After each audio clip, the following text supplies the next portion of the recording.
बोलो एकादशी मैया की जय। बोलो विष्णु भगवान की जय। बोलो श्री कृष्ण भगवान की जय।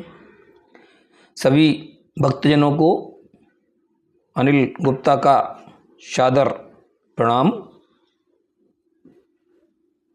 मैं अनिल गुप्ता आप सभी भक्तजनों को एकादशी व्रत कथा का महात्म्य श्रवण करा रहा हूँ।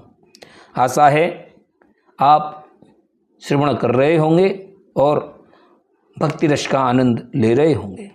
आज एकादशी व्रत कथा का 17वां अध्याय श्रावण कृष्णा कामिका एकादशी की कथा है।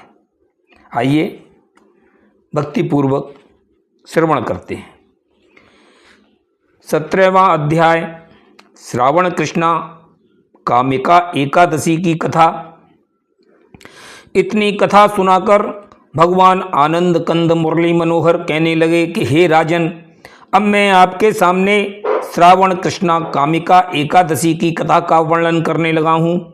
अतएव चित्त लगाकर सुनने का कष्ट कीजिए, क्योंकि यह सभी प्रकार के पाप और कष्टों को नष्ट कर संसारी सुखों के सहित सद्गति को प्राप्त कराने वाली है। हे राजन, इसकी कथा सुनने से वाजपेय यज्ञ का इतना फल मिलता है।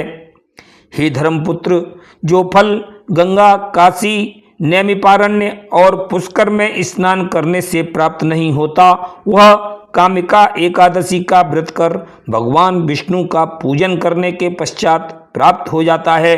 इसीलिए सुख, संपदा और स्वर्ग की प्राप्ति के लिए इसका व्रत अवश्य करना चाहिए। हे राजन, केदार और कुरुक्षेत्र में सूर्य ग्रहण के समय स्नान करने से, तालाब, बगीचा और स्वर्ण के सहित पृथ्वी दान करने से, सिंह के गुरु में, गोदावरी और गड़कों में स्नान करने से, आमग्री सहित ब्याही हुई गौ दान करने से, आध्यात्म विद्या के अध्ययन करने से, जीवों को रक्षा करने से और हिंसा का परित्याग करने से जिस फल की प्राप्ति होती है, वह कामिका एकादशी के व्रत करने मात्र से प्राप्त हो जाती है।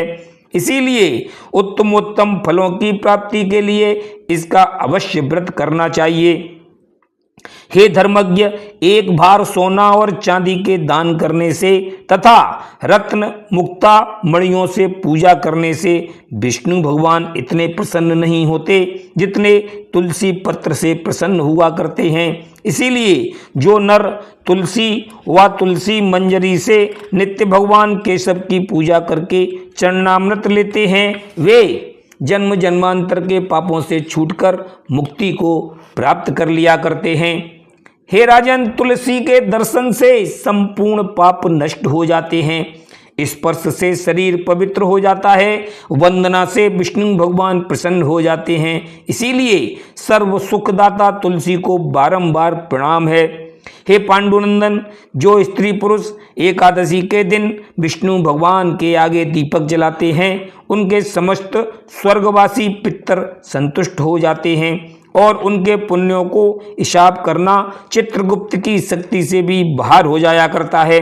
अतएव इस कामिका एकादशी का व्रत काम, क्रोध, मद, लोभ, मोह, अहंकार, हिंसा, चोरी, जारी और अन्य अशुभ कर्मों का सर्वथा त्याग करते हुए अवश्य करना चाहिए।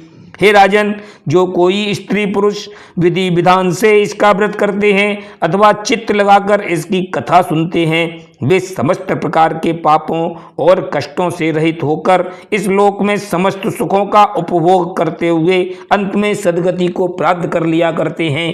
इसीलिए सुख और स्वर्ग चाहने वालों को इसका व्रत अवश्य करना चाहिए। इत ब्रह्म वैवर्त पुराणे श्रवणा कृष्णा कामिका एकादशी व्रत कथायाम 17वां अध्याय समाप्त। बोलो विष्णु भगवान की जय। बोलो एकादशी मैया की जय। बोलो भगवान श्री कृष्ण की जय।